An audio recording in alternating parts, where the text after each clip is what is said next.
Glossophobia is the fear of public speaking, and I had it, and I had it big time.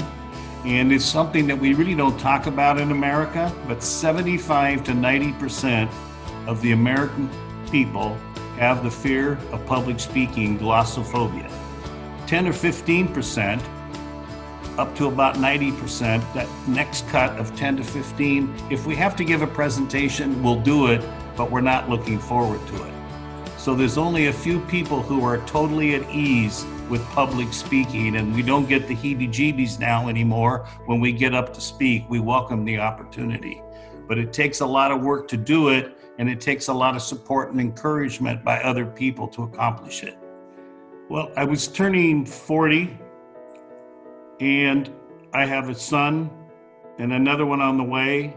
And I was building this company, but I was always getting everybody else to get up and give the presentations at my own company.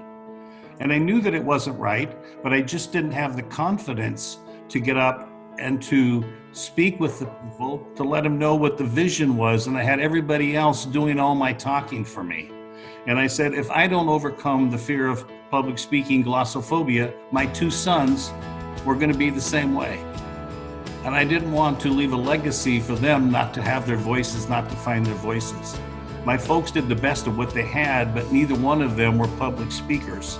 So they didn't know how to show me or to give me the way. And so many of us have been squelched out there that we don't really realize what we would like to actualize because we do not have the tools to get up and speak and feel comfortable. People are so concerned about being judged by one another. So what happened to me, I signed up to go to see a doctor, a therapist, and said I have a lot of problems, and we went to work and week after week. So I ended up starting to see this doctor 4 hours a week for 25 years. And just before I turned 50, he said to me, have you ever thought about going to Dale Carnegie speaking seminars? And I said, no. He said, well, you ought to consider that. And then he also suggested maybe I study French. So I started studying French. I went to Dale Carnegie speaking seminars, and it was a great group of people. One thing led to another, and then I joined Toastmasters 20 years ago.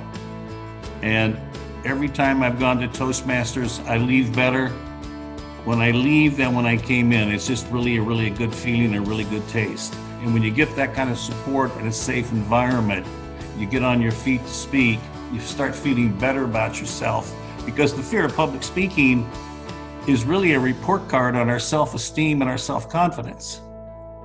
Yes, I think it's true. And we're always talking about developing the people that we work with or the people that report to us.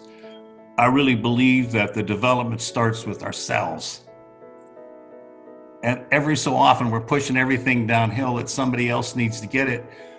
But the better we are at public speaking, report card for self-esteem and self-confidence, we start magnetizing other people to come around. So when I go out and about, I don't have to network. People want to talk to me because they all want to find their voices too. And I can tell by talking to people that they want to find their voices. And so my community service is to help people find their voices. And when they feel better about themselves, other people around them feel better about themselves as well. That's how you develop people. It isn't any more complicated than that. And that's what we do at our Toastmaster group. We get everybody in the rhythm of each week. We go around the table, and there's 30-some people at our meetings, so it takes 30 to 45 minutes of an hour and a half meeting, hour and 15-minute meeting.